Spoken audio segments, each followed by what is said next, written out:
Hi friends, అందరూ ఎలా ఉన్నారు? అందరూ బాగున్నారా? మేము కూడా బాగున్నామండి. మీరు కూడా బాగుండాలని మనస్ఫూర్తిగా అయితే కోరుకుంటున్నాను. ప్లీజ్ మన ఛానల్ కొత్తగా చూసే వాళ్ళైతే ప్లీజ్ సబ్స్క్రైబ్ చేసుకుని పక్కన ఉన్న బెల్ ఐకాన్ అయితే ప్రెస్ చేయండి. బెల్ ఐకాన్ ప్రెస్ చేయడం వల్ల మేము చేసే ప్రతి వీడియో మీకు నోటిఫికేషన్ అయితే వస్తుందండి. ఆల్రెడీ సబ్స్క్రైబ్ చేసుకున్న వాళ్ళకు చాలా థ్యాంక్స్ అండి. ప్లీజ్ లైక్ చేసి సపోర్ట్ చేయండి ఫ్రెండ్స్. ఇవాళ మన వీడియో వచ్చేసి హెల్దీగా శనగలతో అయితే దోశలు అయితే వేస్తున్నాను ఫ్రెండ్స్. ఇంకెందుకు ఆలస్యం, వీడియోలోకి అయితే వెళ్ళిపోదామా? ఇంకా ముందుగా ఒక బౌల్ అయితే తీసుకొని అందులోకి 1 కప్పు దాకా శనగలు అయితే తీసుకున్నానండి. ఈ శనగల్ని ఒక 2 సార్లు అయితే వాష్ చేసుకోవాలి.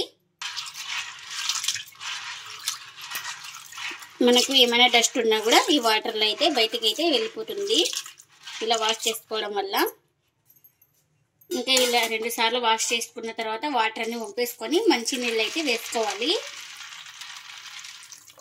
ఇంకా ఇలా మునిగే వరకు అయితే వాటర్ అయితే వేసేసుకొని అంతా ఒకసారి ఇలా బాగా కలిపేసుకొని ఇంకా మూత అయితే పెట్టేసుకొని ఓవర్ నైట్ అయితే నానబెట్టేసుకోవాలి. ఇక్కడ మనం ఓవర్ నైట్ అయితే నానబెట్టేసుకున్నాం కదండి శనగలు అయితే. ఈ శనగల్ని ఇంకా ప్లేట్ తీసేసుకొని నేను 2 సార్లు అయితే వాష్ చేసుకున్నానండి. ఎందుకంటే ప్లేట్ పెట్టడం వల్ల కొంచెం స్మెల్ అయితే వస్తుంది కదా, ముందుగానే ఇంకా ఒక 2-3 సార్లు కడిగేసుకున్నానండి. వీటిని ఇప్పుడు ఇంకా ఒక మిక్సీ జార్లో అయితే వేసుకోవాలి.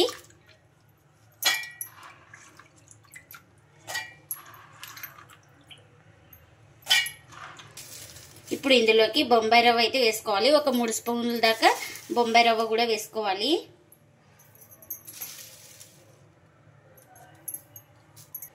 ఇప్పుడు ఇందులోకి ఒక 4 మిర్చి అయితే వేసుకోవాలి ఇలా కట్ చేసుకొని. అలాగే 1 ఇంచు అల్లం అయితే చిన్నగా కట్ చేసుకొని వేసుకోవాలి. అలాగే 4 వెల్లుల్లి రెబ్బలు, కొంచెం కరివేపాకు కూడా వేసుకోవాలి. ఇంకా ఒక గుప్పెడంతా కొత్తిమీర కూడా వేసేసుకోవాలి. ఒక 3 స్పూన్ల దాకా పెరుగు కూడా వేసుకోవాలి. టేస్ట్కి తగ్గట్టు సాల్ట్ కూడా వేసుకోవాలి. ఇవన్నీ వేసుకొని ఒకసారి గ్రైండ్ చేసుకోవాలి. నేను ఇక్కడ కొంచెం వాటర్ అయితే వేసుకొని ఇలా బరకగా గ్రైండ్ చేసుకున్నాను. ఇప్పుడు దీన్ని ఒక బౌల్ అయితే తీసుకోవాలి. ఇంకా ఇలా గ్రైండ్ చేసుకున్న పిండి మొత్తాన్ని ఇలా ఒక గిన్నెలో అయితే తీసుకోవాలి. ఇంకా అన్నీ ఒకటేసారి వేయలేదండి నేను, ఇంకా గ్రైండ్ అయితే అవ్వదనేసి ఇంకా మిగిలిన వాటిని కూడా ఇలా గ్రైండ్ చేసుకోవాలి. ఇంకా ఈ పేస్ట్ని కూడా ఇదే బౌల్ అయితే వేసుకోవాలి. ఇలా మొత్తం ఇలా పిండిని అయితే కలిపేసుకోవాలండి, గ్రైండ్ చేసుకున్న పిండిని అయితే. ఇప్పుడు ఇందులో ఉప్పు వేసుకున్నాం కదా, రుచికి సరిపడినంత వేసుకున్నాం కదా.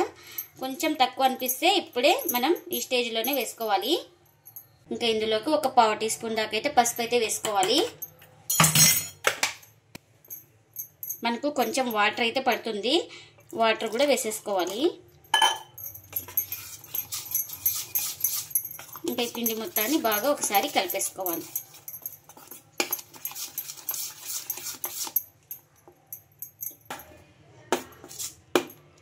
ఇంకా పిండి అయితే ఈ విధంగా అయితే ఉండాలి, ఇక్కడ చూపిస్తున్న విధంగా అయితే. కడాయి పెట్టేసుకొని అందులో ఆయిల్ అయితే వేసుకున్నానండి. ఇప్పుడు ఇలా పొడవుగా కట్ చేసుకున్న ఆనియన్స్ అయితే వేసుకోవాలి.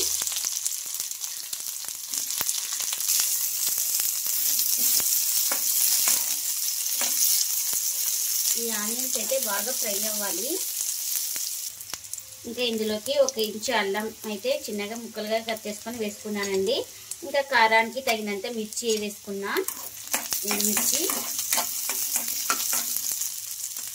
ఇంకా ఇలా చిన్నగా కట్ చేసుకున్న టమాటా ముక్కలు కూడా వేసేసుకోవాలి.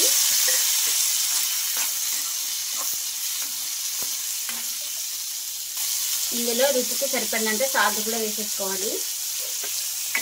ఇంకా టమాటాలు అయితే మనకు స్కిన్ సపరేట్ అయ్యే వరకు అయితే ఉడికించుకోవాలి స్కిన్లో పెట్టేసుకొని. ఇంకా కొంచెం టమాటాలు అయితే ఉడికిన తర్వాత అయితే ఒక 3 స్పూన్ల దాకా పచ్చి శనగపప్పు అయితే వేసుకోవాలి. ఈ శనగపప్పు వేసేసుకొని బాగా కలిపేసుకోవాలి. దీన్ని ఒక 3 నిమిషాలు అయితే ఉడికించుకోవాలి. ఇంకా మనకు టమాటాలు అయితే బాగా సాఫ్ట్గా ఉడికిపోయినాయండి. ఇప్పుడు స్టవ్ అయితే ఆఫ్ చేసుకుందాం. చల్లారిన తర్వాత అయితే గ్రైండ్ చేసుకోవాలి. ఇంకా మిక్సీ జార్ అయితే తీసుకొని చల్లారిన తర్వాత అయితే మిక్సీ జార్లో అయితే వేసేసుకుంటున్నా.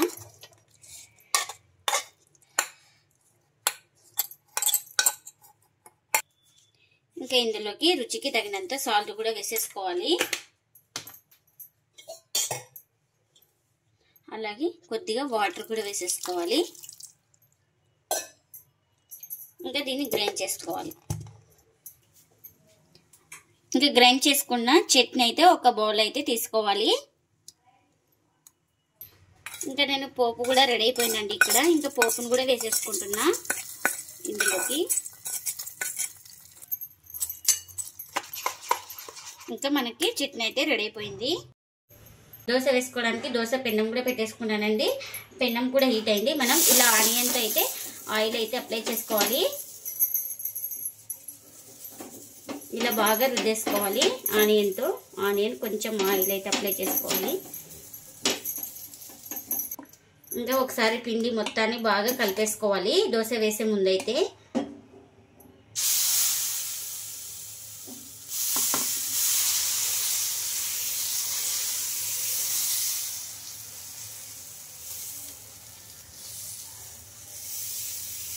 కొంచెం పిండి బరకగా ఉంటుంది కాబట్టి మనం దీనంతా ఒక లెవెల్గా సెట్ చేసుకోవాలి.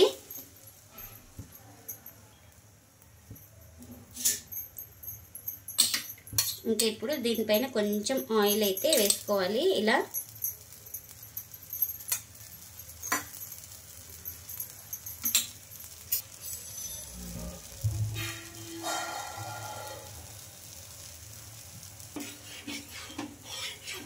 ఇంకా కొంచెం కాలిన తర్వాత అయితే ఇలా కొంచెం లూజ్గా చేసుకోవాలి.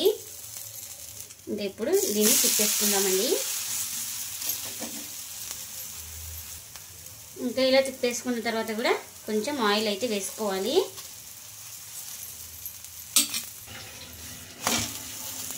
చూడండి ఇంకా రెండు వైపులా బాగా కాలింది.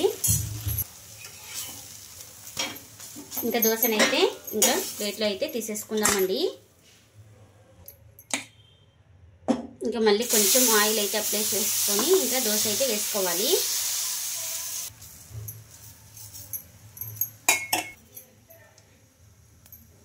ఇప్పుడు కొంచెం ఆయిల్ అయితే వేసుకోవాలి ఇలా.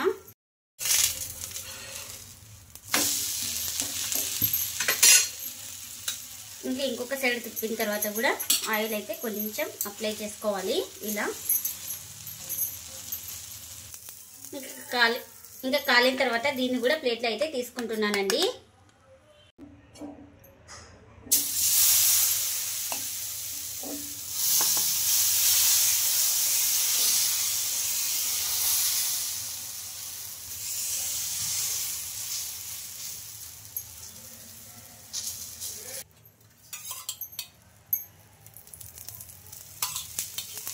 ఇప్పుడు ఇలా కొంచెం ఆయిల్ అయితే వేసుకోవాలి. పైన మొత్తం ఆరిన తర్వాత అయితే ఆయిల్ అయితే వేసుకోవాలి.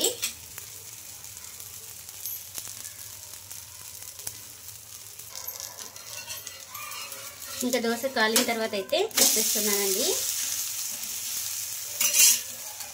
కొంచెం పైన కూడా ఆయిల్ అయితే వేసుకోవాలి. ఇంకా అన్ని దోశలు ఇలానే కాల్చుకోవాలండి. ఎంతో హెల్దీగా ఎంతో టేస్టీగా ఉండే శనగలతో అయితే దోశలు అయితే రెడీ అయిపోయినాయండి. ఇంకా ప్లేట్లో అయితే సర్వ్ చేస్తున్నాను. దోశలకి కాంబినేషన్గా ఆనియన్ టమాటో చట్నీ అయితే చేసుకున్నాం కదండి. ఇంకా దీన్ని కూడా సర్వ్ చేసుకున్నాను. ఇది ఎన్నో పోషకాలు అయితే ఉంటాయండి శనగల్లో. మనకు శనగలు తినకున్న వాళ్ళకైతే ఇలా దోశ చేసి పెడితే చాలా ఇష్టంగా తింటారండి. ఈ దోశలు 2 తిన్నా చాలండి. మనకు ప్రోటీన్స్ అయితే బాడీకి ఫుల్గా అందుతుంది. ఇంకా ఇప్పుడు దీన్ని తినేసి టేస్ట్ ఎలా ఉందో చెప్తానండి.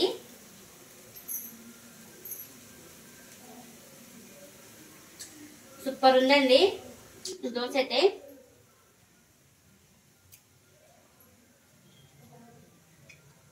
ఈ శనగలతో దోశలు అయితే సూపర్ గా ఉన్నాయండి. టేస్ట్ అయితే మీరు కూడా తప్పకుండా ఒకసారి ఇలా ట్రై చేయండి. మీకు ఎలా వచ్చిందో కామెంట్ అయితే చేయండి ఫ్రెండ్స్. ఇదండి ఇవాళ వ్లాగ్. ఈ వీడియో కనుక నచ్చితే ప్లీజ్ లైక్ చేయండి, షేర్ చేయండి, కామెంట్ చేయండి, అలాగే లైక్ చేసి సపోర్ట్ చేయండి friends. Thanks for watching. Bye bye.